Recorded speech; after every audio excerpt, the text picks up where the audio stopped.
कि दोस्तों हमने पिछली वीडियो में पढ़ा था रजिया सुल्तान और अल्तुनिया की मृत्यु हो जाती है। तो अब दिल्ली सल्तनत का अगला सुल्तान बहराम शाह बनता है। बहराम शाह ने दिल्ली सल्तनत में 1240 से लेकर 42 तक शासन किया।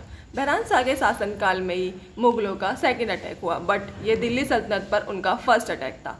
बहराम शाह ने एक पद बनाया जो था नायदे मुमलकात। यह इसने ऐतगिन को सौंपा।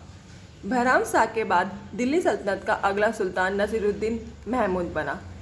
इसने दिल्ली सल्तनत में 1246 से लेकर 1265 तक शासन किया। इसी ने बलबन को वजीर नियुक्त किया और बलबन को उल्मा खां की उपाधि दी थी। नसीरुद्दीन महमूद यह एक अयोग्य शासक था।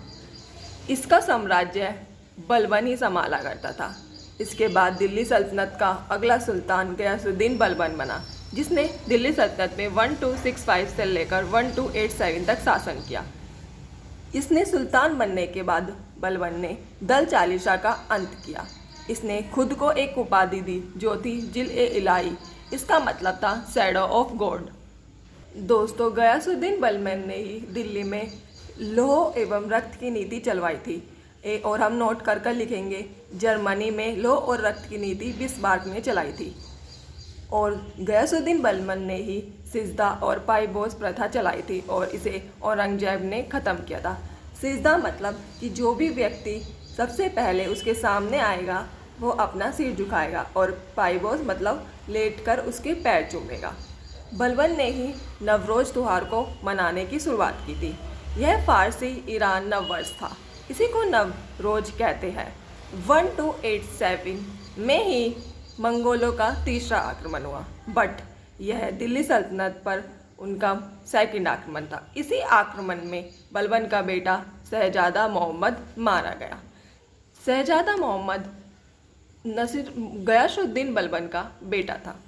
1827 में बलबन अपने पुत्र की मृत्यु की से दुखी होकर खुद मर गया। यह बहुत इतना शक्तिशाली शासक था। इसने नसीरुद्दीन महमूद का भी शासन संभाला था और फिर अपना शासन, बट यह अपने बेटे की मृत्यु को सहन नहीं कर पाया और इसी के दुख में इसकी मृत्यु हो गई। बलबन के बाद दिल्ली सल्तनत का अगला सुल्तान बना कैकोबाद, जिसने दिल्ली सल्तनत में 1287 से लेकर 1290 तक शासन किया। यह बलबन का ग्रैंडसन था, यानी उसका पोता था। मलिक फ़िरोज ने कैकोबाद का विश्वास जीता और पंजाब का इख्तियार बन गया। मलिक फ़िरोज ने ही 1290 में कैकोबाद की हत्या कराकर कैमूर्स को गद्दी पर बैठाया। लास्ट सुल्तान ऑफ गुलाम वंश कौन था? कैमूर्स। इसके बाद 1290 में कैमूर्स को मलिक फ़िरोज़ शाह द्वारा गद्दी से हटा दिया गया। मलिक फ़िरोज़ शाह ने ही इसी गद्दी पर बैठाया और इसे मलिक फ़िरोज़ शाह ने ही हटा दिया था।